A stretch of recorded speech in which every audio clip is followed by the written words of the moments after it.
had the chance to follow along with an Omaha police detective who tracks items stolen in burglaries and thefts. He says each week he finds 2 to 3 stolen items at local pawn shops and salvage yards.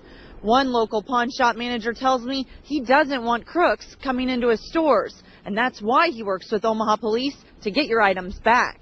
Omaha Police Detective Bill Fell spends the majority of his week at local pawn shops, searching for your stolen items that crooks have cashed in. I enjoy always tracking stuff back, prosecuting the criminals. He says tracking the thief is easy. Under state law, when someone pawns an item, they're required to complete a transaction card. All the information on the person, their driver's license number and such, description of them basically, and then the items pawned. Even their fingerprints. And pawn shop employees are always supposed to be on the lookout.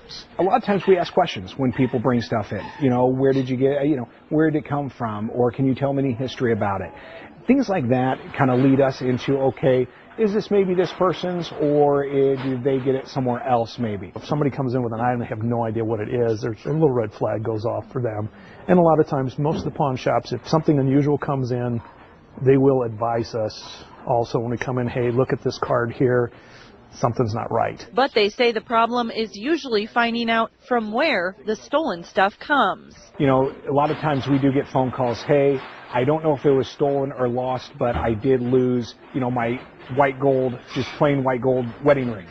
Well, there's so many of those out there. He says jewelry tends to be one of the items most difficult to recover because it doesn't have a serial number. I get a report, I've got a picture of the ring, but the picture is from this far away.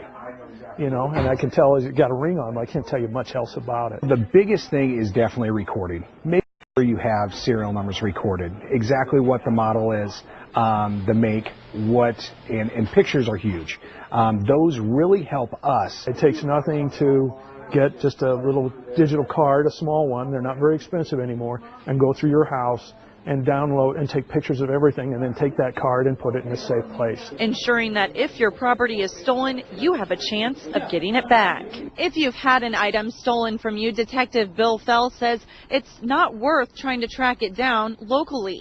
There's nearly a dozen pawn shops around the metro and about 40 secondhand stores. And even if one of the stores happen to have your item, it probably won't be on the shelf.